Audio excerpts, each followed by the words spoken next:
NC. Hey, NC. How you doing? I'm good. How are you doing? Not too bad.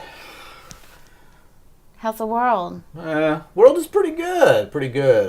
Last week was really jam full of stuff.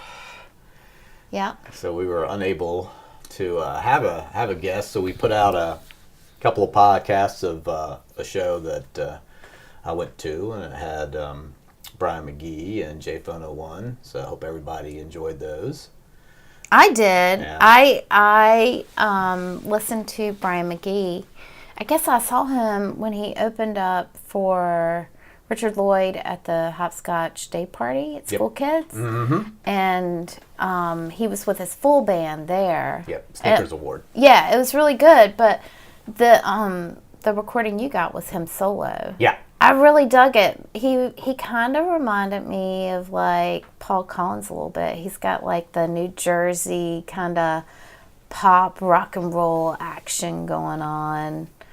So I enjoyed that. And I like the JPhone stuff. Yeah, he was, I didn't know too much about Brian. He was a founding member of Plow United, which was this punk band. Mm-hmm. And there was a big to-do about them reuniting and playing at Riot Fest. So, yeah, so I think they were on hiatus, and then they got together and did those shows, and I think they did some more stuff, and then they're back on hiatus. So I think that's just... That'd be cool if he could get them to play down here now that he lives down here, right? Yeah. Well, so, and I read some of his bio. He was living out in, I think, Asheville for a time, too, doing some stuff. Yeah, it was really good. And I liked JPhone01. They got the kind of psychedelia going on. Yeah. It was a little... Polvo-y too. You think so? Yeah, I was thinking television. Bit. I was thinking a little television. Well, maybe a little bit of both. I mean, I like all that. So it was interesting how he kind of pulled that sound together. And they've got a new record coming out in March. Yeah, so cool. I'm sorry I missed that show. I was sick. last week. Everybody was sick last week. I know, everybody was sick last week. We had some sick this week, too. And I was really busy at work, and schedules just kind of got crazy with everything going on. Yeah, so what do you want to talk about today? I don't know, but I can just say that I'm really excited about what happened in Alabama with Doug Jones. Yeah, I was cynical. I didn't think he was going to win. Honestly, I didn't either. I did not think he was going to win. And it was close. It was super close. I think it's... Depressingly close. Well, yeah, but really, when you look at the numbers again on voting, it's still people came out, but not as many people who have the right to vote, who could vote. Yeah. They still didn't come out. Right. I mean, I'm really impressed with how, I heard on NPR, like after the election, after the win, they, well, actually two things. So in leading up to the election, I was listening to NPR, and on the day of, they had reporters, and they were trying to talk to people on the Doug Jones campaign, but they were too busy, and they were like, we can't talk to you. And then so they walked down the street and went to like this African-American owned barbershop. And the guy, he's a lifelong Democrat voter, and he was saying how Doug just did not talk to him. He said he didn't vote for Trump, but he liked Trump because he talks. He said, oh, that man can talk. And it's just, the connection with politicians and the people needs to improve. Yeah, and the Democratic Party, I'm a Democrat. I'm not afraid to say that. Right. And I just really wish Democratic Party can support more candidates that are diverse. Yeah. Like, no offense, but tired of white dudes kind of being in those positions. And maybe those are the only people that stand up, but surely there are other people in the communities that have a voice that you could empower to kind of help rise up. They just need some support, you know? Right. And if you look back on it, maybe the only people who have had support are white dudes. And so let's support some new voices, some other people, so that when people go out to vote, and this election showed it, the people who made Doug Jones win was the African American community. So why can't we have more African American people sitting at the table, Right. in voices of leadership, you know, backed by the Democratic Party, you know, so that when they're going to the polls, they see someone that, you know, is like them. I mean, these are the people that are voting. Right. You know, that are, you know, I don't know. No, I'm kind of getting off on a tangent, but No. but then after the election, they talked to this woman who's African American, Democrat, and she campaigned her ass off. Like, she knocked on doors. She said she made like $1 million.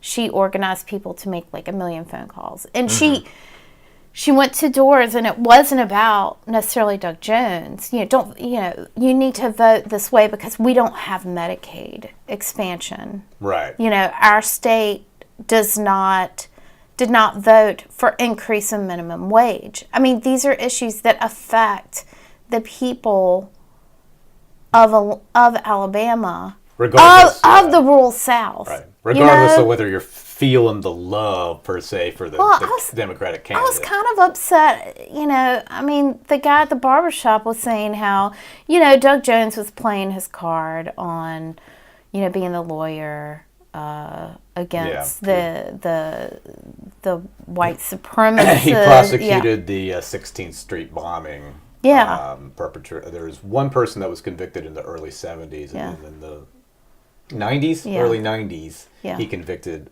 2 more of them. Yeah. There were 4 of them, but one of them had passed away. And that's great. Yeah. Wonderful. However, the barbershop owner was like, but what are you going to do for us? Tell us. Don't be afraid to say that you're a Democrat. Don't be afraid. You know, I do think because of the presidential election, some people are afraid to say they're Democrats because they want those other votes. Yeah. And Yes. so he's like, don't be afraid to tell people who you are. And I'm like, right on. That's it. It's so true. So, I mean, I don't know. People out who are listening to this podcast, I encourage you to maybe go on those interviews on NPR. I mean, I just thought they were just so enlightening to kind of hear a different perspective. And, you know, some of it I completely agreed with. Yeah. And yeah. And I think I think that gentleman's name was Eugene Jones, I want to say. I heard that too. I think it was the day of the election. It was in the morning. Maybe, yeah. And he said the thing that was also important, especially for Democrats, I think, is he said, you know, he had his critique of Doug Jones, which I think was very on point in terms of, like, like you're saying, he did do this.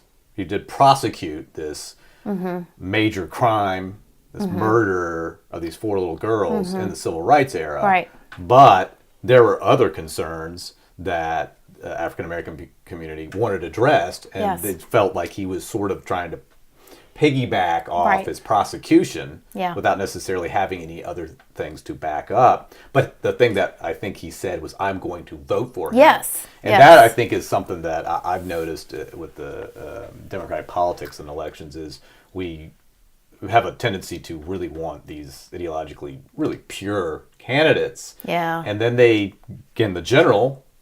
go up against the Republican candidates, and the Democrats don't get very unified behind their candidates a lot of the times. There's a lot of criticisms, and coupled with, like you're saying, the lack of people coming out to vote just in general. Right. You know, the motivated win. Well, And if the motivated are the Republicans, that's it. Well, it's interesting to me how the Democratic Party and supporters, people are like, like you said, oh, this person needs to be perfect. Oh, they are not perfect. They are humans. Humans are fallible. We are all fallible. Right. And nobody is perfect. Nobody has this, you know, perfect past. I mean, but it seems to me like in the Republican Party, it doesn't matter. You can be a pedophile, you can be a womanizer, you can be racist, and the party still has the backing. What is it going to take for the Democratic Party to align and get behind candidates and realize this is what you're voting for? It's not necessarily the person. It is also it's the platform. It's what they're voting for, what they represent. I mean, oh God, I mean, you saw that with this election on the other side, with the GOP side. I mean, you had someone that, I mean, a pattern of sexual misconduct, you know, and yet, I mean, I think the final tally was maybe Doug Jones won by about 20 to 25,000 votes. Yeah. And so it would be easy to tarnish all people that voted for Moore as endorsing sexual predation or misconduct. But ultimately what I think they did is they just wanted to win. Yeah. They wanted to keep their platform and their policies in place. And that's, I think, where your discussion about Medicaid and things within the state is like, if you don't like the fact that you don't have Medicaid expansion in your state, you need to consider that on top of whether or not you personally like the candidate that's going to get there. Now, this is a really, it's a weird time in the sense of... And, you know, they're not going to vote the way you want them to vote on issues all the time. You have to kind of settle with yourself with that. You are not there. You are not hearing everything else that is getting wrapped up in this one decision. And there has to be some compromise. Right. And these representatives that you're putting in place, that you're voting for, you have to make you have to get settled and get good with the fact that hopefully they are going to vote the way you would and represent you more than half the time. Right. And for me, more than half the time is good enough. Right. You know? I mean, if it's 75% of the time, I just know with the Republican Party, their platform just does not speak to me. Right. And the other thing that you mentioned, and I think it is really important, is that whether or not, I don't know, you agree with Trump or not, and I would say we both heartily disagree with everything, and it seems like the majority of people really disagree with what Trump is. His manner of speaking and connecting, you know, it was not trepidate. There was no trepidation. He just said what he was going to say. I mean, personally, I don't think he even thought he was going to win, so he's just going to say what he's going to say. People said that same thing about Bush. Remember when Bush ran, you know? You can have a beer with. Yeah. He talks. Right. They talk in a relatable way. Right. To, you know, just the everyday salt of the earth kind of man or woman, you know, so that when they speak, they understand exactly what they're saying. Right. And I don't even think it's a matter so much as you have to agree with the candidate's point of views on everything. It's just the fact that if you feel like you're actually in a conversation, and I think that is a real critique of a lot of people that run, especially in the Democratic Party, because there are multiple groups they have to consider as opposed to the Republican Party, which is much more uniform and a bunch of white people. There are other concerns that Democratic politicians have to address. Nonetheless, a lot of times when those people speak, including Doug Jones, you kind of get the feeling like they're trying to split the difference a lot. They don't want to say too much because they won't offend anybody. And, you know, you don't want to offend somebody gratuitously, obviously, but you should say what's on your mind and be relatable in a manner that people don't feel like you're evading them. Yeah. You know, and I think that is a problem in politics just in general, but the Democrats are especially vulnerable right now. I mean, because I think they are vulnerable in the sense of in the same way that George W. Bush did it. If you disagree with Trump now, there is a large machine out there that is just willing to attack you for being unpatriotic or against the president or whatever. And there's nothing wrong with disagreeing. I mean, in fact, dissent is patriotic. Yes. You know, yes. And this is this country is run by a number of people and should be reflective of the people that live in the country, not just one set of people. Yep. Well, so piggybacking off of that, some stuff happened in the General Assembly this week regarding judicial elections. I don't know how many people are aware of this, but so judicial elections typically in this state are partisan. You run for it. Right. Well, there's been this move on the GOP, the North Carolina GOP, that they want to do away with that. Yeah. They wanted to make them appointed positions, which of course means that you have three equal branches of government, allegedly: executive, legislative, and judicial. That means the judicial government branch becomes subsumed by the discretion of the legislature. Well, there was this meeting of a committee, the Judicial Overwatch Judicial Committee, this week, and on the agenda, they had a GOP expert witness, basically, to talk about partisan elections. And they had Don Stevens, who was going to speak for the governor about, he's a retired Wake County Superior Court judge who's going to speak to that. They would not let him talk. They would not let him talk. Even though he was on the agenda. I think it was Dan Bishop, who heads up that committee, said, nope, it's my prerogative. So all the Democrats, including Floyd McKissick, got up and walked out. So there are three of them. Right. Oh, yes. Three of them got up. Joel Ford and Jay Chaudhary, I hope I'm pronouncing that name correctly. Well, after they left, they continued on with the meeting, right? But then they dropped a new set of maps. Oh, yeah. So,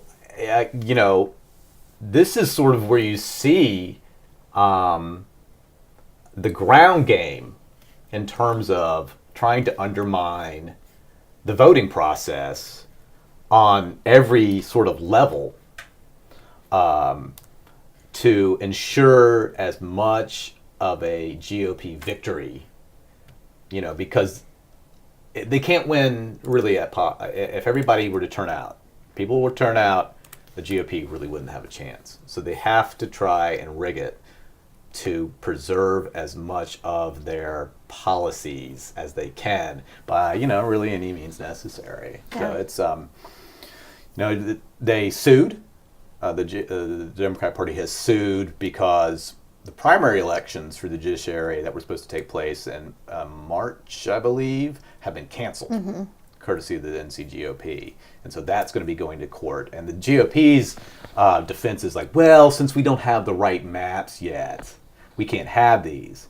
The point is if you get rid of the primaries and everybody runs in the general, you only need 30% to win. Yeah. So it's sort of like, well, we're just going to work these numbers, because I think the GOP would be far more unified in putting up their candidate and eliminating any potential challengers to the GOP part. So you really see how it gets down in the weeds, where they try to kind of work around the edges to influence the outcome as much as they can. So, yeah. Well, who do we have today? Oh, we have Dexter Romweber. If I can say my R's right. Romweber. R's and W's. I always had trouble with R's and W's when I was a kid. Anyways. Dexter Romweber, he is, like a local legend, so to speak. He has been playing music. Gosh, how long? Oh, the 80s. Probably, yeah. And he was in a band, Flat Duo Jets. He's still playing. Hell, he played last night at King's with Al Riggs. And, he's amazing. He's a character. Lifelong resident of Carrboro, Orange County. He's a writer. He's a poet. Painter? He's a painter. He oozes, art, and he's great. Yeah, fun, interesting dude. Oh yeah, I mean, I'm really excited. We've known him for years, but having him show up and talk about stuff is going to be great, because he just knows so much about music and has so much to say about how music is played and his experiences on the road. Because I know your question you want to ask is the big question that you were like, I gotta ask him. Oh yeah, I mean, he toured with the Cramps, so I love the Cramps.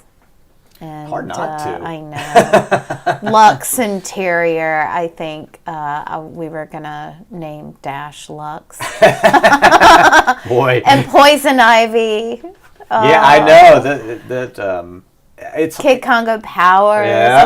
I wonder if he was on the tour when Kid Congo was still playing with the Cramps, because I know Kid Congo was only with the Cramps for a little while and then went to the Gun Club. The Gun Club.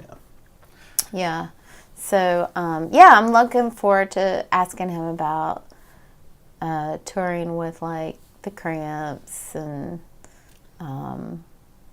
playing. Didn't he play, like, on The Tonight Show or something? Oh, yeah. I Dave mean, Letterman the Flat Duo Jets, for people that don't really know much about the Flat Duo Jets, although in North Carolina you better know about the Flat Duo Jets, I think, is how much of a trailblazer they were. Oh, yeah. And how they influenced. I mean, he's on record as saying that, and it's in the movie It Might Get Loud that Jack White plays a Flat Duo Jet song for Jimmy Page, right? And The Edge.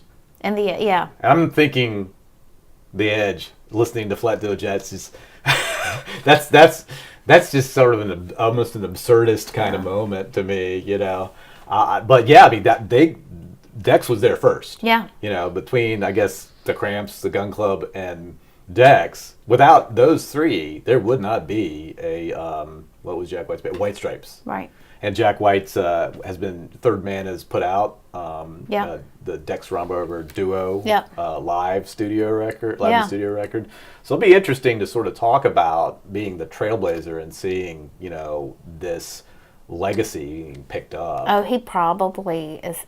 I just imagine he's so humble. He probably doesn't even care about it, and just. I mean, that's what I love about Dex. He just is true. He's true blue. You know, he's a true blue rock and roll artist guy. He lives humbly. He just is himself, and if you like it, awesome. If not, he's just going to continue to be himself.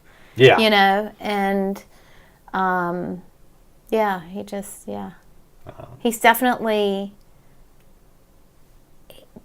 he's kind of like the heart of Carrboro. You know, he kind of started playing and has, you know, just has touched all these other musicians in the area that have either played with him or hung out with him, and then they went on to do their thing, probably inspired by him. Yeah, I mean, really his energy and his creativity and how he just does his own thing. Yeah, like Flat Duo Jets and I guess Snatches of Pink and a couple other affiliated bands. I mean, those, you know, Bad really, Checks with Hunter. And they really inaugurated what people think of as, I mean, I guess a lot of people go, oh, it's Chapel Hill. It's Carrboro. Yeah. They really inaugurated the whole idea of this being like, you know, a lot of independent music, of a scene, I think. More of these in the public eye, the public consciousness, you know. Yeah. So it'll be a lot of fun. Yeah. I had a dream. The night played softly around you, and I know a place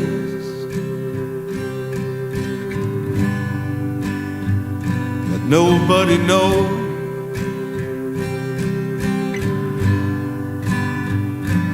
I had a dream.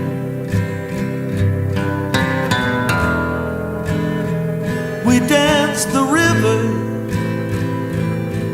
forever, and you were singing as you were lying out in the snow.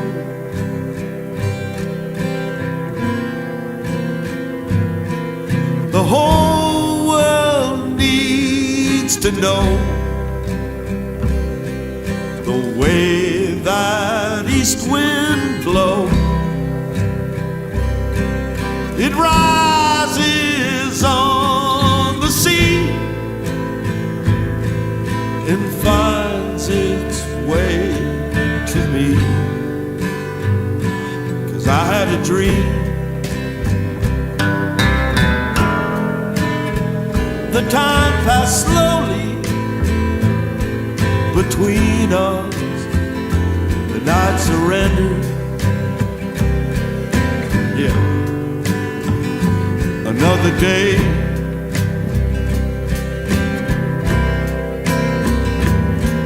The whole world needs to know the way that east wind blows. It rises on the sea and finds its way to me. I had a dream. We blessed the sunlight together, and all the people made their silver with hearts of gold. I had a dream. I had a dream.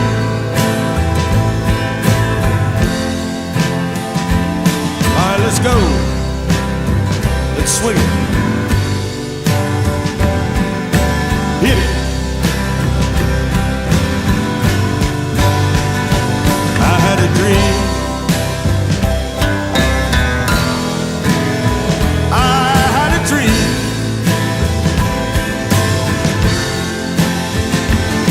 Yeah. Shake it. Let's go.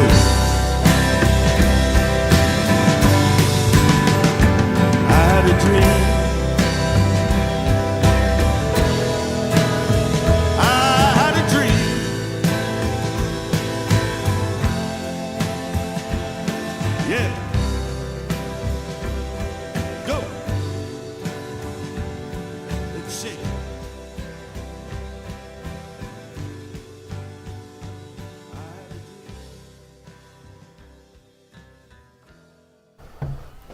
All right, we're here with Dex Romweber. Hey, Dex. Hello, how is everybody today?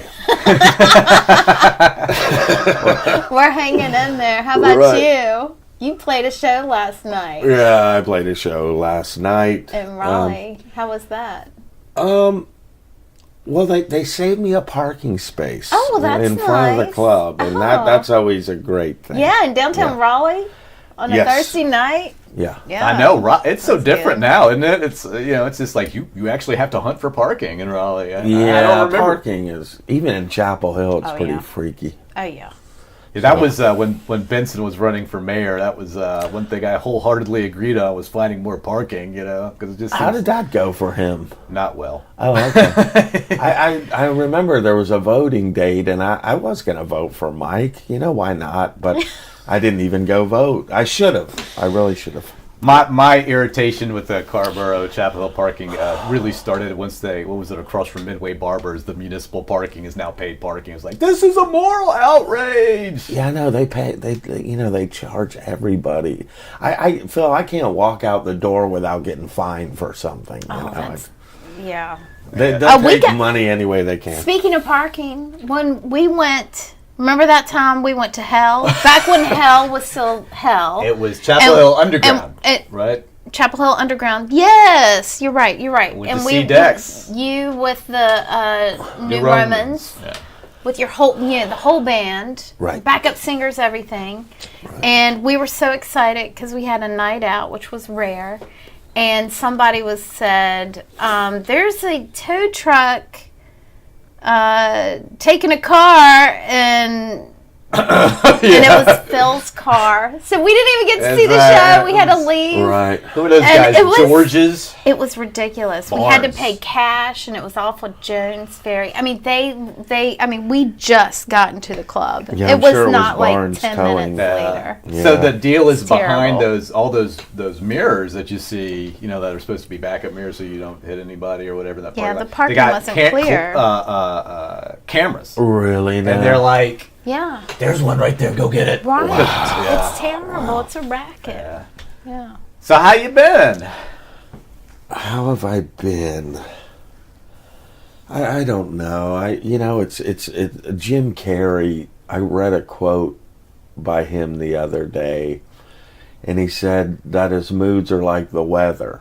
Okay. So it's things come and go and pass, and so it may be stormy and cloudy and rainy and miserable, or it may be sunny and happy-go-lucky and good. It's all and everything. Okay. But I think in my youth, it was a little bit more happy-go-lucky than,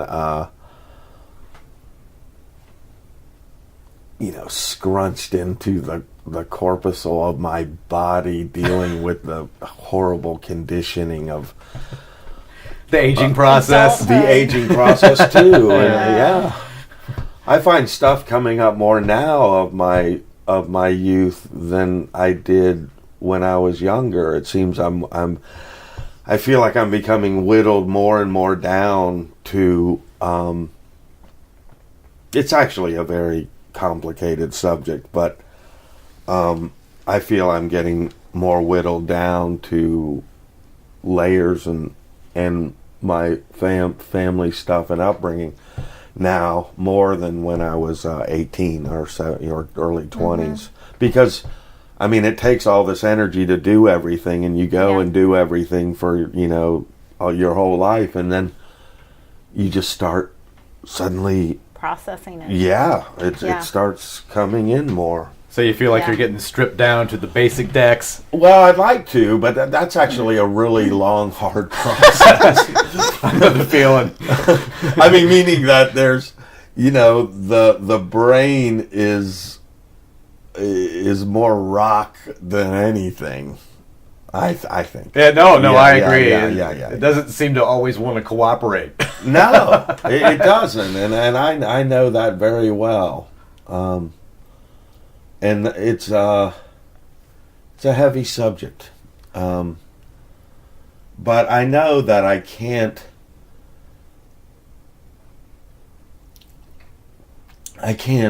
really help anybody till I feel when I help somebody, it only feels right when I feel good about myself. Oh, okay. Yeah.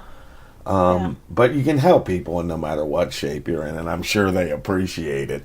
Well, you're stronger. You have the foundation to. It feels right. Yeah. It feels right that way. But it's. I think it's like a feedback loop. You making someone feels good helps you feel good. They feel good, and it just sort of cycles up. But complicated thing, you know. I in this work at the nightclubs, I often run into homeless people because they're hanging around down there. Mm-hmm. Yeah. And what can I say about this? I don't know what I was going to say. I think they really they really appreciate it if you give them something or pay them some sort of mind or something. Yeah. Treat them like they're people. Yeah. Yeah. Because, there are a lot of people who won't even, look or say hello because, just afraid to engage. Right, but I know that I can't really help them now. Yeah. I wish I could, but humans are really insane. Yeah, they are. And I'm one. So do you feel less insane now as you're older now, or more insane?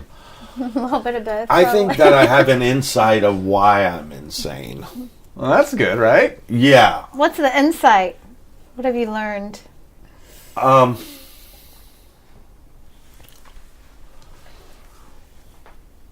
The brain just takes in impressions from its whole life. And a lot of it we don't remember. And if there's enough negative impressions, you grow up to be quite a disgruntled person. Yeah. But there's all these, these things are things I'm just beginning to study and I can't say that I understand them. Put it this way, there's all these cosmic forces bombarding us all the time, and we have no idea. Oh, yeah.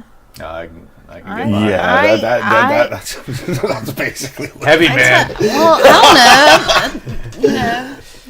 The planets are in retrograde. I certainly feel like some forces kind of pulling at me in a different way, and it's just like... Yeah, I feel why is rhythms this with each happening? day. I Yeah. feel energies and, moments of feeling better and moments of not. At times, it seems things go wrong amazingly in one day, and then other days they don't. Right. I don't really know. I probably need a doctor. I imagine by now. Well, I'm going to ask you a question about this. So, you're talking about sort of the past and history, and you called the last record Carrboro. Right. Is that part of this whole kind of process? I'm not sure why I did. I think that with the coffee shops and in my youth here, and that I'm 51 now, and there's been 19 records. I just wanted to pay a little homage to what I've known here and the friends I've known in my youth here. And it's such a small, weird little country town, in a sense, even bordering on redneck at times. I just thought it's Nowheresville, so I thought that would be the thing to call it. Huh, okay. Well, you certainly kind of, I don't know, I kind of feel like you put a lot of, energy and creativity in the town, though. I mean... Yeah, I have, I have. And people like Hunter, he's been in other bands, Bad Checks. I mean, y'all went to elementary school together, right? We did, and I met Hunter when I was in... I was in 5th grade. He was in 6th grade, but it was at Carrboro School. Cool. But yeah, I mean, I've been around here forever, and boy, don't I know it. Do you feel it? But why can't I think? I think it's because I tried to clear out my mind before I came here. I think that artists can get real lost, and it happens to some. It doesn't happen to some others. I've been here a long time, but there's been many weird little side roads and things, and I even moved away for certain periods of time. Time just keeps rolling, and I suddenly find that I am aging, and I read a quote by James Thurber the other day, and he said one of the biggest surprises for a person is to realize that they're aging. That was like a big surprise. I find that pretty surprising. I do too. I do too. So, anyway, yeah, I've been around here a long time and known Hunter forever. And we've had our ups and downs, and but not too many downs. Yeah, that's just relationship. Yeah. Well, when he was over, he was telling me playing drums with you last spring. Yes. Yeah, we just toured for about a month all over the Midwest and up in Northeast. Speaking of tour, I'm very curious about your time touring with the Cramps. Yeah, How was that? I adore Lux and Poison Ivy, How was that? Well, I remember when I got the call to go, and when I was in high school, and probably even earlier, you wouldn't have met a bigger Cramps fan than me. Yeah.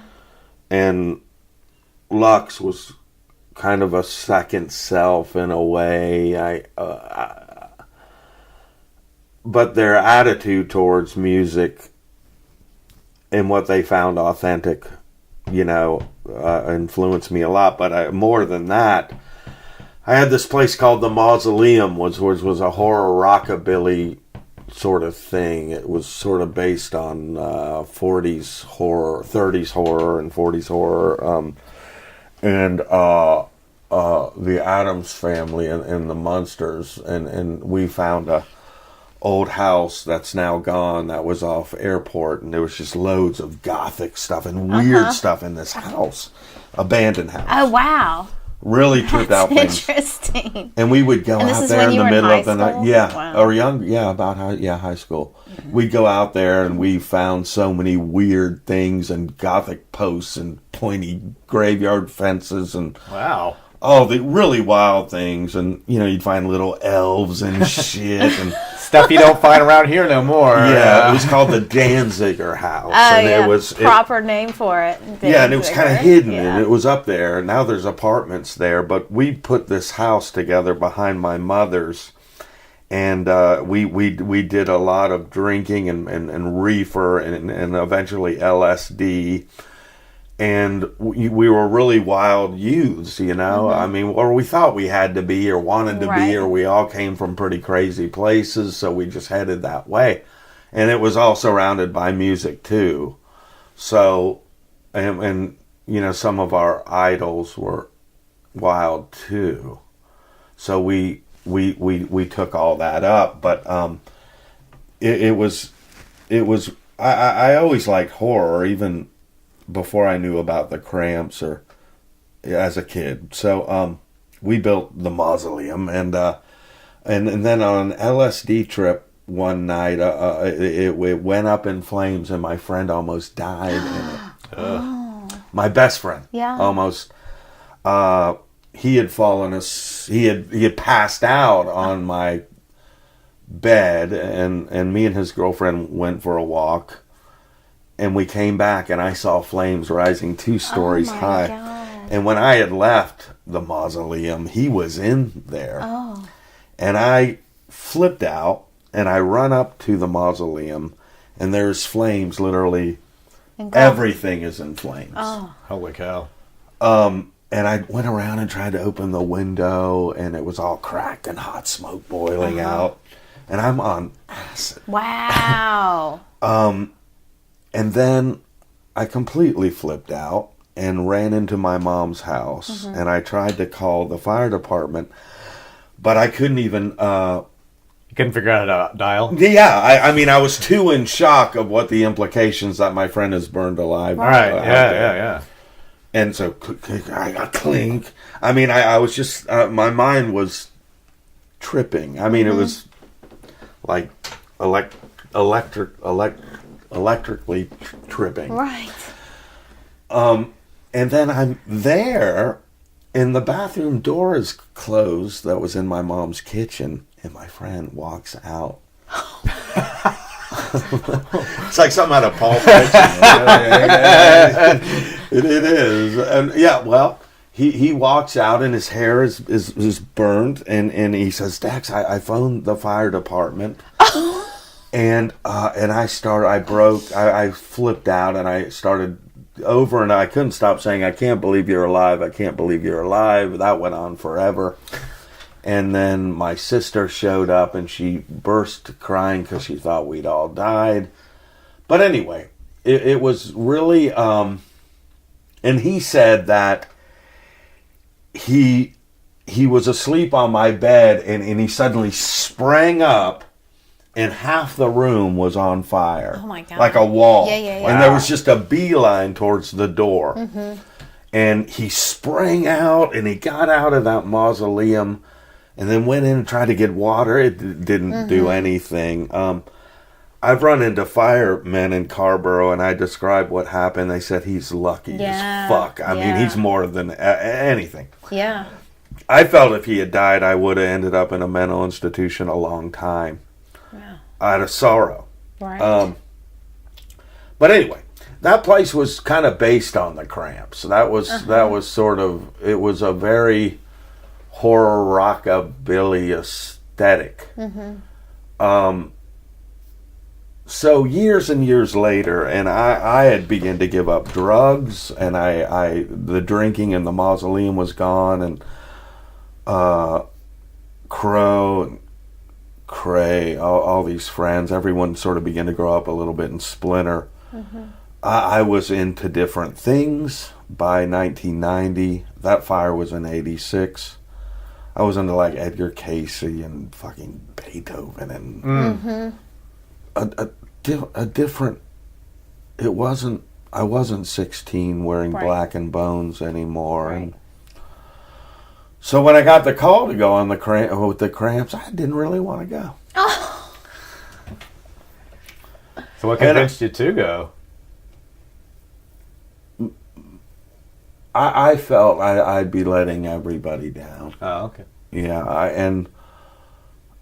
I just got this really weird fucking feeling that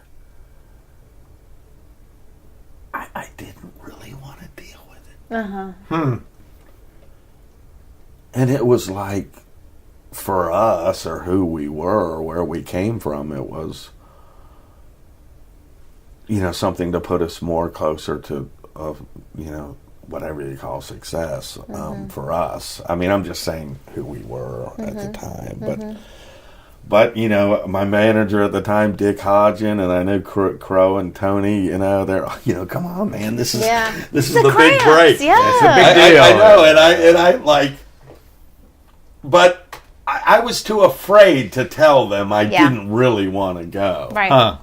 Yeah. You didn't want to disappoint them. Yeah. And rain on their parade, so to speak. Right. Yeah.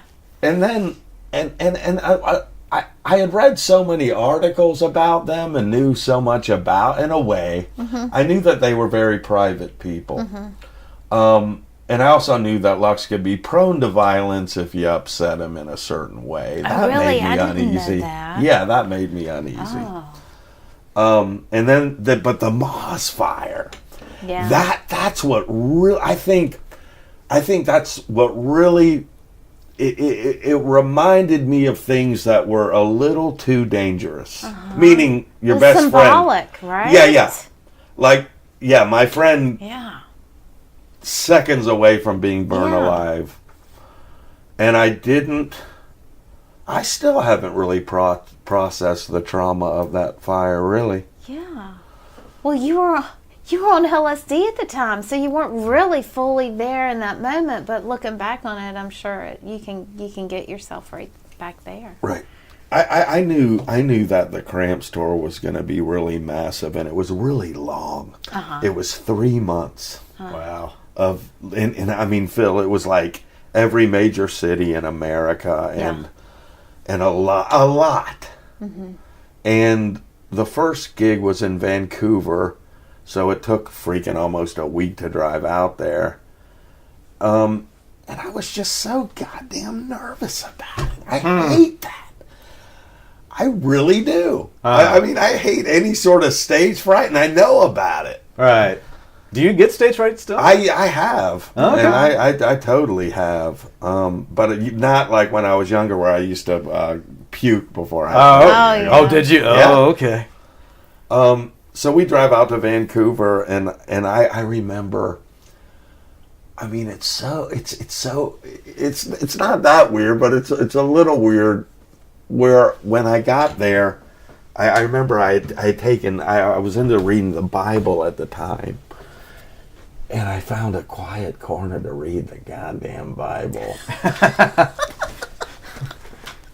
On a Cramps tour. Yeah.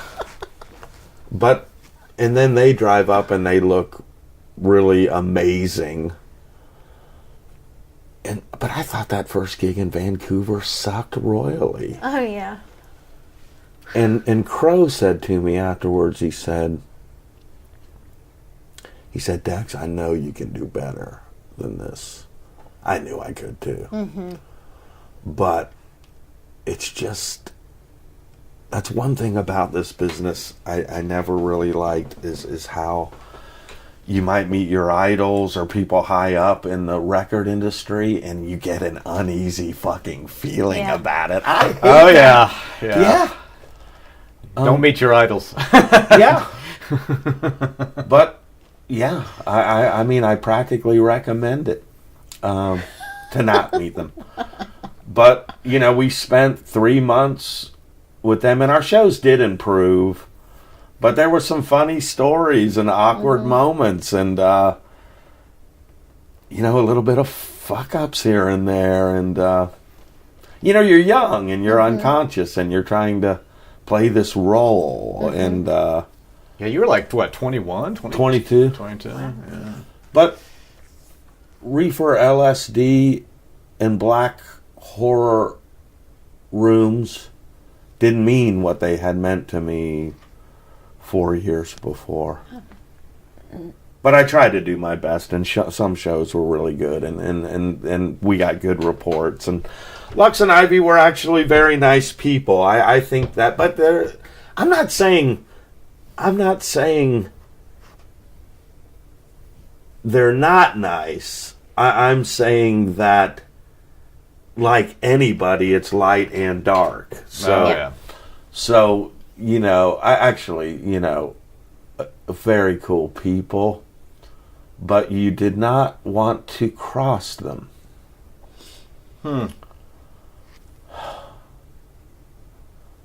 But I mean, I had.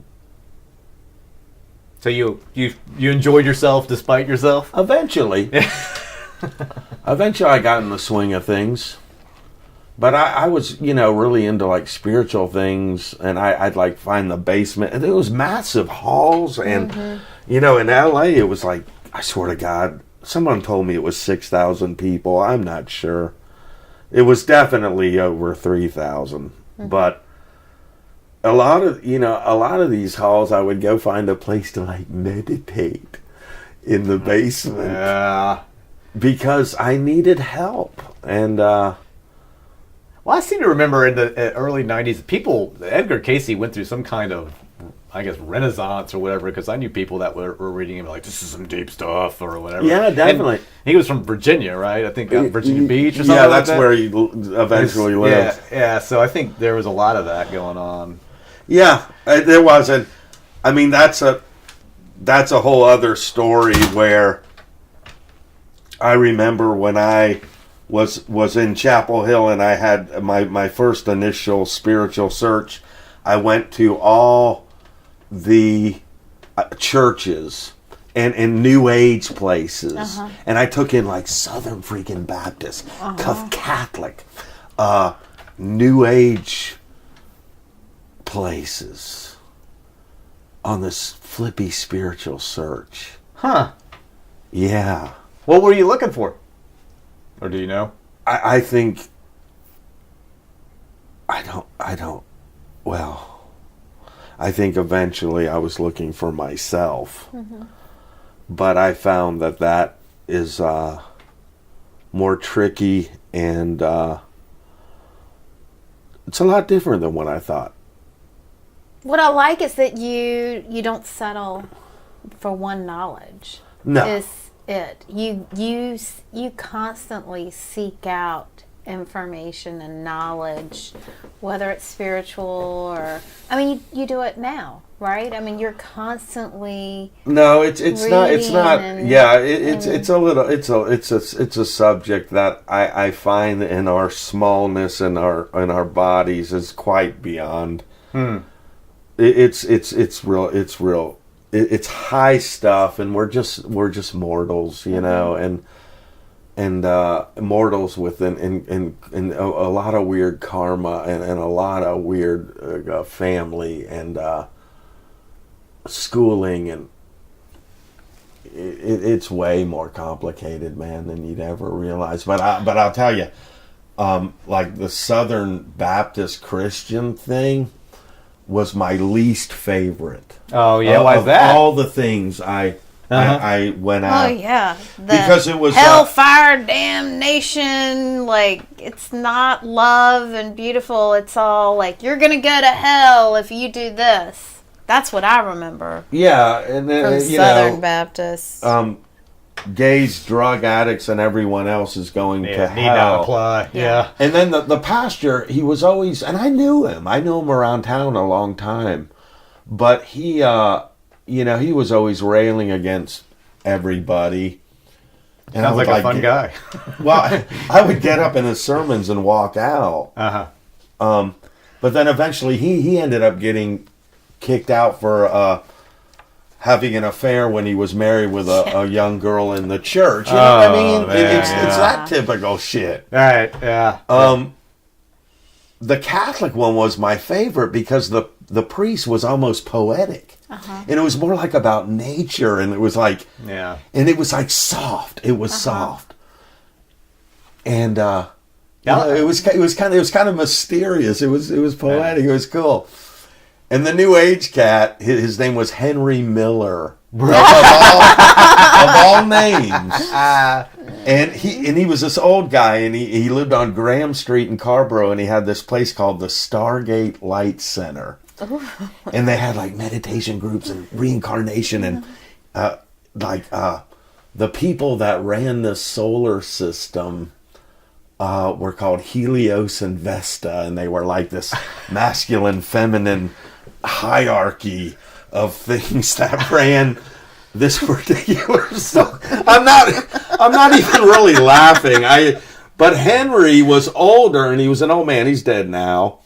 But he too was, scamming on the young. He wanted the young. Oh man! It was all a big it's such a mess. position of power. Yeah. And it's like being a politician or a rock star up there and having these people like adore you and look at you to get fed. It's terrible. But Henry was actually a pretty cool guy. But you could tell. Yeah. He had his failings just like any other mortal, huh? Yeah. So, well, you talk. Okay, so that's sorry, that you asked me about the crayon. I kind of like the tangent. Now we're getting to New Age Henry Miller. Yeah. Right. Oh, I like the cramps kind of paralleled or slid into this like spiritual finding and feeding of. Well, they were into that too. Soul. They were into Yogananda. What's that? Well, Lux was buried at the Self-Realization Fellowship in Los Angeles. Oh, okay. Which was created by a saint, an Indian saint that came to Los Angeles in the 1920s named Yogananda Paramahansa. He's a really cool guy, was. Very interesting. And he had a fellowship in Encinitas. And I knew that Lux and Ivy, Yogananda had a book called Autobiography of a Yogi.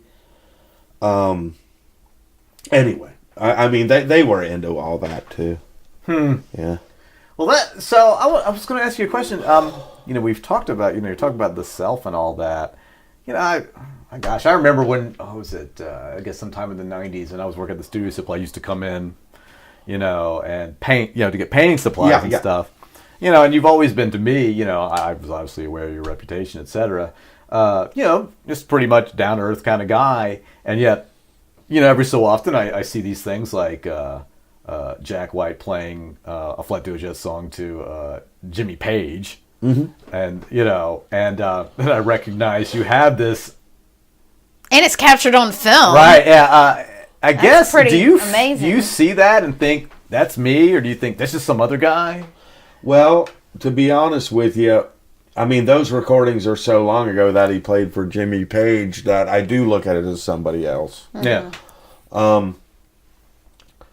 But, I mean, with this business and as much energy as you put into it and all the time you're traveling around on the road, you're going to end up and find out in weird places, and you're going to meet sometimes famous people or be somehow on their outskirts. It's inevitable. If you put enough energy into that type of thing, you're going to get on David Letterman or something. It's just, if you have enough, people behind you doing things. So who was the most surprising? Like, as our, the most exciting person that you didn't, that maybe you looked up to, that was into you, and you were like, wow, that's really cool that they're into me. Yeah, I'm not sure I thought it was cool. Well, I'm not sure because I'm highly critical of everything. I mean, a lot of the records. I think the records I made with Sarah, I'm not as critical. But a lot of the Duo Jet records, and especially at the time, enough time goes by and one isn't, and one says, "Oh, well, that's where you were at," and yeah. It is what it is. Yeah, it's more interesting than you might think, but you can still tell what's wrong with it. So, I guess I would say the Cramps, but only in so much as because my saying about the Cramps is I was too in awe of them. Yeah, that's my feeling about it. They could never meet what you think of them. They could never. Now they do, but. It seems like, it was like they were a validation for younger Dex as opposed to the Dex that toured with them. Yeah. Like you made it, but by that point, it didn't matter. Yeah. But I have enough stories about the Cramps where, there were points back then that I felt I behaved very not well. And they saw it, but they forgave me. But I don't know, man. It's this terrible unconsciousness, and when you're young, you make decisions and you do things, and you don't know you're making them. Mm-hmm. Oh yeah. And I watch it happen all the time now. I mean, with people I know and myself. Mm-hmm. But even when you're younger, it's even crazier because you have so much energy to really destroy the world. Right, yeah. Your damage now is limited by your fatigue. I'm too tired to do that. Yeah, I do not have a desire to go get plowed and drunk in a bar in Chapel Hill anymore. Just don't. Yeah. Seems even stupid. So. Well, but at home, that's a different matter. Yeah. Well, you're not going anywhere. There you go. Well, so are you still doing the painting? Yeah. Oh, that's awesome, man. Mm-hmm. And now, what is it that you found so appealing? Was it just because it was such a different medium, and you just kind of got away from that whole Dex Romweber wild dude kind of thing? No, I saw a Van Gogh movie from 1956 called Lust for Life. Uh-huh. Okay. And is that the one where who plays Kirk Douglas? Yeah. Anthony Quinn as Gauguin. And that was early 90s, or 88 maybe. And I saw this movie and the colors of Van Gogh's art. Uh-huh. And the way Kirk Douglas played Van Gogh, I sort of felt bohemian enough anyway, with, if that's the word, with music. Because it's not a normal way of life.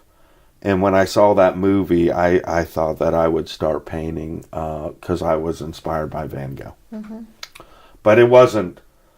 I mean, I'd always kind of drawn, but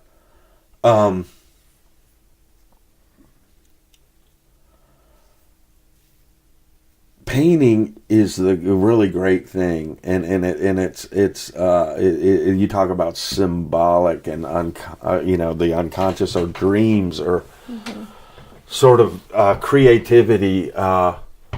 Man, I think it's a very intense thing to get into, and you can get really, really deep on it. But I was just naturally drawn to it. Yeah. But I was always sort of an artist as a kid. Yeah. So, yeah. Well, I mean, it sounds like you're able to be, kind of a visual artist, but also be like a word artist too. Yeah. I have to say, on Facebook, I love your Gemini notes. Do They're you? very stream of consciousness, which I totally a little dig. bit too much. No, But I like it. It's that's almost good, man. like Cool. a dream. You know how in a dream you Right. can have like 7 very different dreams, but somehow they kind of align. Right. And you wake up and you're like, you don't remember all of it, but you remember pieces of it. That's kind of, I don't know how your flow is. And Well, a girl told me last night in that club, she said, she told me the same thing, and I was very glad to hear it because I'm not sure who likes it and who doesn't. And frankly, I wrestle with even doing them. Even this last one, I'm like, man, take 5 days off. Don't do this. I get pretty weird about it. Yeah. What is it that makes you feel, self-conscious? Yeah. And it's almost like, as if you're trying to make a statement, or what are you exactly doing? What?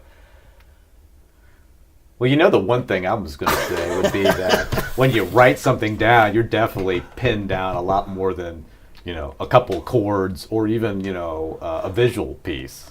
That word is there forever. Wow. But that's good though too, right? It can be good. I feel that Facebook is so tripped out anyway. Oh yeah, no, I agree with that. Yeah, and meaning that you hit all these people at once. Yeah. And I feel Mark Zuckerberg eats souls or something, and he's eating like mine, and it's the cyber world we're in now. Yeah. That I'm not even Phil, I'm not even sure what I think about it. Yeah. I don't think anybody with a decent conscience really knows what to think about it. Yeah. There are some profoundly good things about that kind of connectivity, but also some really bad things. Oh, yeah. The ability to it's reach out to somebody in an instant comes with, I think, a great responsibility a lot of people don't exercise. Well, yeah, and yeah, the fact that one can send an email in a bleep of a second. Yeah, you can't take that back. Yeah, and I I'm not even sure I should tell this story, but there was a girl, and I wrote her an email, and I realized that I would have saved myself a lot of trouble if I did not write it, and it wasn't like a letter, and I didn't have time. I just would have saved myself a fuckload of trouble, man. I just. Well, yeah, it's funny because, there have been times when I've tried to communicate to Shannon or somebody else, and what the tone in my head, what I'm thinking I'm writing, is not what is being received. Right. And, it is such a difficult thing to express, your inner voice in something so flat, Yeah. But thank you, Shannon, about that. And Phil. Do you write poetry? I used to. I'm not sure where I'm at anymore. I'm just trying to record thoughts and things I have in my life. But, there's things I haven't said that I shouldn't say. Okay. Because no one really needs to know. Right. And I will tell you this. I remember years ago I was in therapy, and my therapist told me to write down, it was kind of weird. He told me to write down my sickest thoughts, sort of, or my deepest angers, towards those who had abused me. And I was with my friend, and we were in Breadman's, okay? And at the time, I was like manic about getting this stuff done. And I got a hold of a napkin or something, and I was waiting for my food. And I was writing this onslaught of anger towards some people. And our food came, and somehow some friends had arrived, and I walked out of there, and I left that Oh, no. in there. Oh, no. And so check this out. It was actually a heavy scene. We come back weeks later, and we get a table, sit the fuck down, and our food is taking forever to get there. And I'm wondering what's going on. Yeah. And suddenly a cop appears. And they had called the police over because I was the fella that had left The napkin. Yeah. Did you explain to Yeah. them? What did they say? Totally. He pulled me into a booth and I said, "Listen, man, I was following an exercise my therapist had given me. I was straight up. I gave him, he took the name of my therapist. The problem is that they somehow they called my mother. The cops called your mother? I think so. It's been years. Wow. And somehow my sisters got involved. Oh my goodness. Man, everybody got involved. It sounds like. But I mean, my mom was really upset, you know, and then they told me, I think they banned me from there. I if I can remember, they said, Whoa. "Well, don't you come in here." That must have been some heavy shit on that napkin. The man who wrote the napkin. Sorry. It's no more heavier than any normal person. See, this is always the thing when people say, write down your deepest, darkest thoughts. You want to burn that thing after you've immediately. written it Totally down. wanna burn it. Shannon, in the realm of human anger, it's not that weird. Right. Okay. I mean, some people are able to escape problems or with problems with others or violence or abuse. Some people aren't. Yeah. And if you were really to ask anybody, that could be all the sexual harassment stuff going on or even freaking Trump. You could go on and on. Right. I mean, I saw this morning that Dustin Hoffman has now been massively... Yeah. They're falling like crazy. Yeah. Oh, and Kevin Spacey was my favorite actor. Louis C.K., I thought he was really funny. I could go on and on. I mean, it's wicked. And I'm not saying that they should be... I'm not even sure what I'm saying. I'm just saying that people are coming out going, that motherfucker did that to me. Yeah. And it don't matter how big of a star they are or anything. But it's a little scary. Not really surprising. Yeah, I'm not, honestly, Yeah. I'm not surprised. I mean, I feel like bad behavior is bad behavior, right? Right. And I feel like there are good people that make bad decisions and have bad behavior. Yeah. There are bad people that do some good things.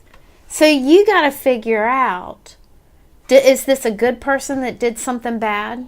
That needs a second chance and forgiveness, or is this a bad person that mostly does bad and did one or two things that were good? That's how I try to process this shit in my life, just with people. And I'm not talking about famous people. I'm talking about people I know that I love, that I've known have done some shit that, I can forgive and shit that I can't forgive. And do I still love them and give them another chance? I mean, that's just... No. Or you do. I don't know. I think it depends on the thing. It depends how extreme it is. It does. And it honestly, it depends on them and their accountability of the shit. Yeah, Yeah, I think that's really the thing is what happens is if you can get away with something, do you do it? Yeah. I think that's what with a lot of these situations, it seems like they could, so they did. Yeah. There are other people that, given in that place in that same situation, would not. Right. But the freedom, that much freedom, that lack of accountability, that lack of answering to something, really can cause people to get, I guess, lost and make just terrible choices. Yeah. I guess, but I mean, you know what they said about Garrison Keillor, I think he just put his hand on a girl's back, and I'm not even sure it was... Right. I'm unclear. You have his side and you have her side. Do you? Yeah. Well, I don't know. It's two people saying two different things. Oh, yeah.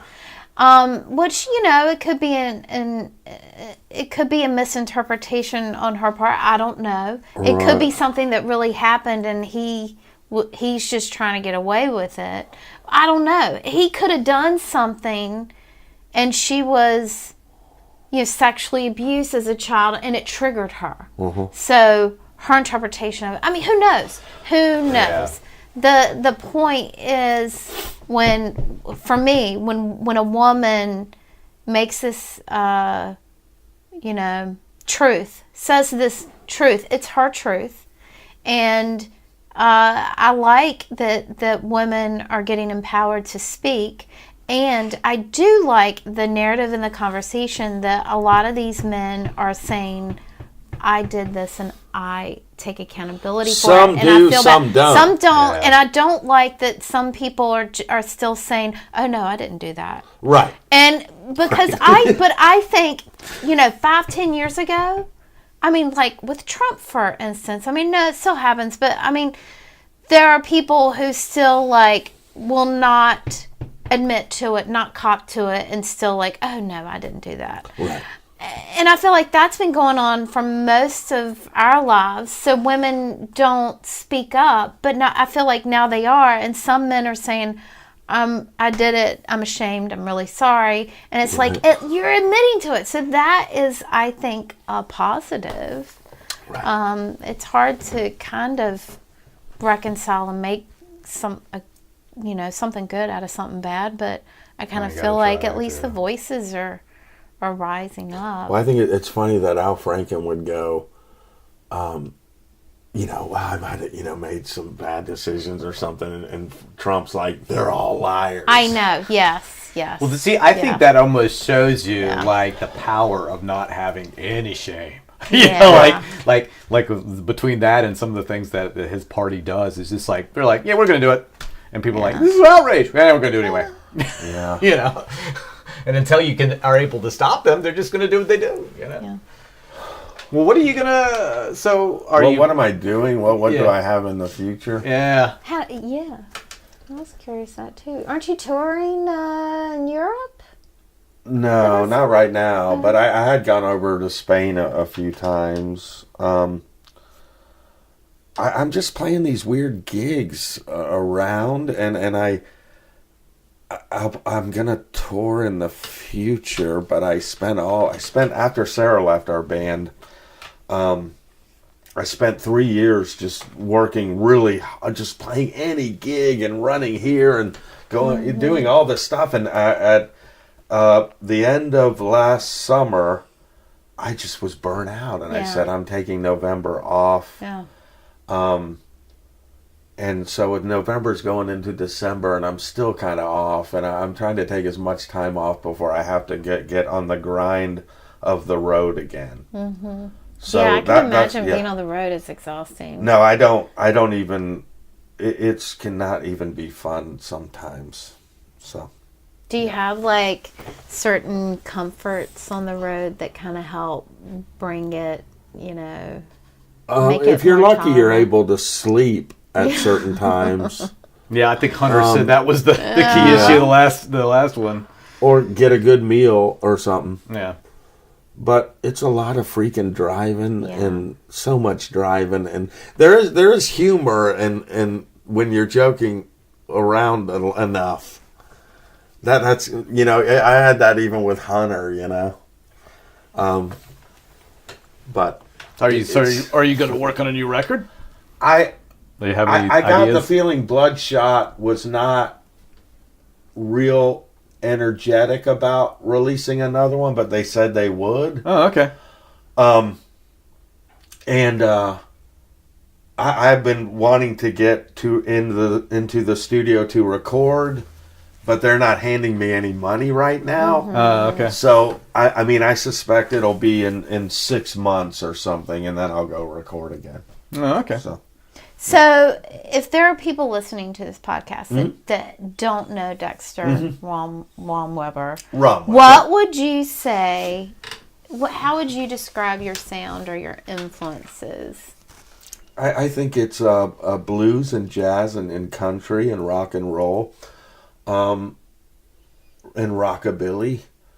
I heard a song. You remember Kim Wilde? Mm-hmm. Mm-hmm. Yeah, I heard a song by her a few weeks ago, and I liked it. And I wanted to cover Kim Wilde. Isn't that weird?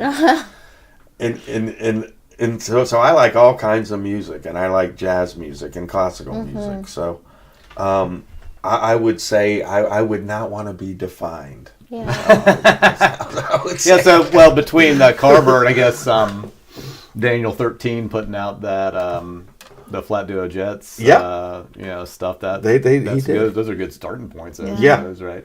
I mean, I really like the box set. That box set? Cool. Oh my God, those pictures of you when you were just it's a like young the Breakfast one. Club Oh my or God, it's awesome. It's like the breakfast. I talked to Sarah a couple days ago, and I feel that I felt that I reached the end of something. And that I didn't even need to play anymore if I didn't want to, and I didn't need to make any more records if I didn't want to. Yeah. But I think I will. It's just that after 19 albums and so many tours and being a part of it for so long, I really suffered a massive burnout about it. What was it exactly that did it? Age. I think so. It was, and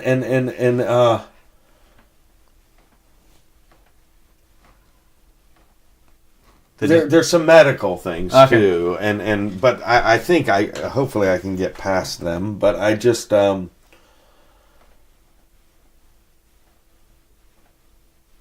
just felt it was getting harder, and actually the business always made me miserable.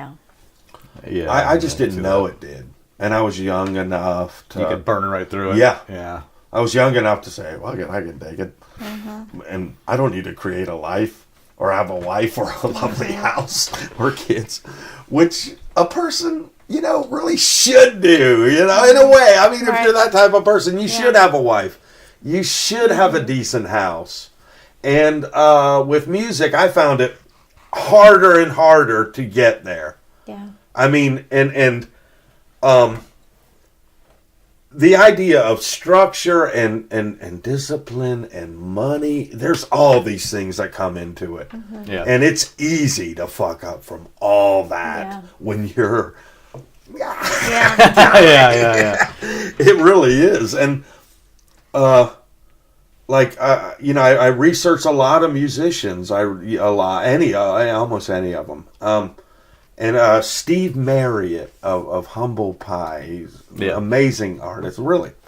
And I read his story last week, and it was terrible. His life was terrible, and it was damned, and it was fucked. What was so hard? What was so terrible? What about was it? that? I guess Drugs, money, heartbreak, tempestuous relationships, career malfunctions, not being paid for records, drug addiction. I mean, you could go on and on, man. It's like a grocery list of misery. Yeah. And he's really talented and really great, and yet it was a damned life. And he ended up burning alive in his house by a lit cigarette that he fell asleep. And there's some resonance going on here, Dex. What you're talking about from the mausoleum and this, right? And he was on drugs, and he's drunk, and Oh, right, yeah. I'm not really sure what to say about it, because it's like, well, it kind of depends how happy you want to be, or try to make yourself happy, So there was the theory of the ratio of happiness. How much parts of happiness do you have, and how much parts of unhappiness? Are you like a 75-25, 60-40, that kind of thing, and that's what's supposed to be your guide. Is it there a tipping point and you got to make a change, or is there like? Well, I asked myself that this past month. I think I was happiest most when I was 16 and 17, and we were all smoking reefer and listening to the Cramps, and all of my buddies were around, and music was the thing. I mean, it's young, so it's naive. You didn't have bills. You didn't have medical things. Didn't have any bills. Things were popping when you woke up in the morning. Yeah. My adulthood really has not been that happy. And staying in the music industry. Yeah. So is that what has led to this questioning about what makes me happy? Yeah, and I'm not sure what does for some and doesn't for others. You know, I think for me the business has been an isolating experience. It's not. It hasn't really been. It drove me more into isolation than community. Yeah. It's a Which pretty. That sucks. Well, you know, it was almost like being, what's the thing, alone in a crowd. Well, Yeah. I don't know. You could say that you are your business, right? So Yeah, when you're supposed to be. when you are Yeah, a certainly commodity, I think it's. I would imagine it's harder. Like I am not my business. I work at a nonprofit, right? So they pay me. They're my advocate. You know, I have departments for like HR, whatever. You don't really have that. You have to be your own advocate. That's got to have more energy and effort, I would imagine, just to kind of stay afloat. You know? There's photos of me at certain times, and I'm very overweight, and that's public, and I was like, God, that sucks. You know, I mean, with all this nervous system and all this lifestyle and everything, who wants to be, you know, who wants to go, hey, you know, buy me or love me? You know, it's. I think it's a little more. A life is a little bit was supposed to be more than that, and I mean more than wanting people. What do you want? Right, I mean, what are you trying to do? I mean, how did Elvis really feel about being Elvis? I don't actually think in time he felt that good about it. Yeah. He was doing so many drugs to probably numb all that shit, you know? I don't even know Make what to it more say about it. tolerable. I think that I was born into music. I think that it's just what I do, and I think that I'm an artistic sort of type. It's not that hard for me. Actually, it's gotten a little harder, but I know there are better lives than this. You can waste a lot of time, you know.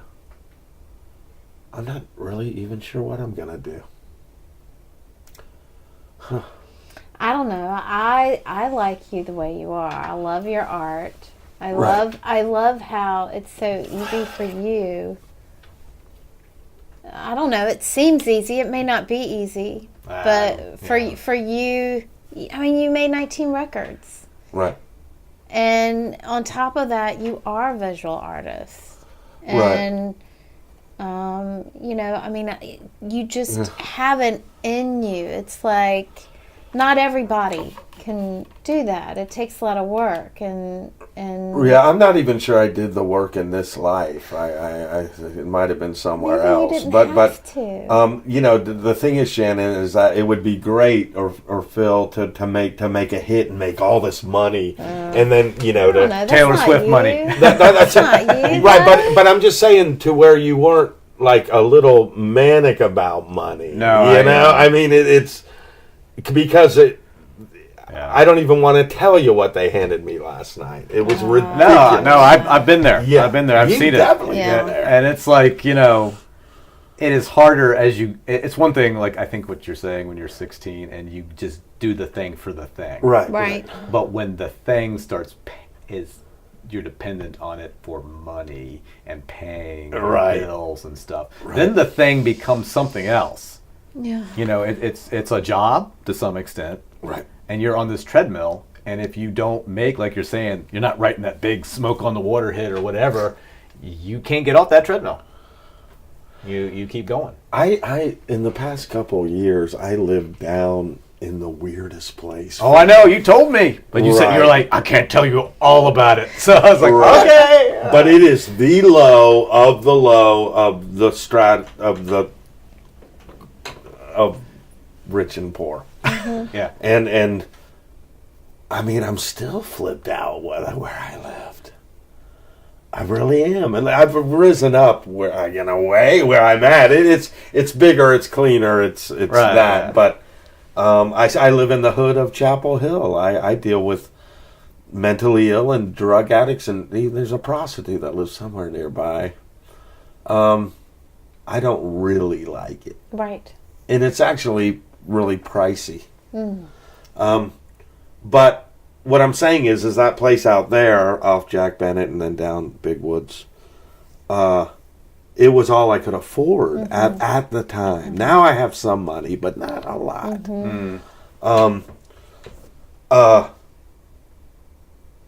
But man, I mean, you just if I had always had money or made a lot from music, then I wouldn't have ended up there. Right. So there is scary elements. Or you could have pissed it away on drugs or died. Well, that's true. That's true too. Listen, you're right. Yeah. So I don't know. Yeah. I think money does make certain. Money can't buy. I mean, money can't buy you comfort. Can't buy you happiness, right? But it can buy you comfort. Like like a look, house, man. In America, car, you need it. Medical bills and stuff like that. Just being able to take care of yourself. So you got to fight the good fight, though, right? Yes, I mean you do, and for me, I had to, grab it. But that kind of sucks. But it's what it is. I almost think a person should work on getting money from 9 to 5, 5 days a week, just to make sure, get it somehow. And I'm not saying steal. I'm just saying, either work a job or sell your art or book a gig or, do whatever you can do and put aside time to make sure in this society you have money. So anyway. Well, Dex. Okay. Keep up the good work, man. All right. I'll keep up the good fight. Thank you so much for joining us. Thank you. Thanks, Phil and Hey NC? Yes. Shannon. I remember that before I got here.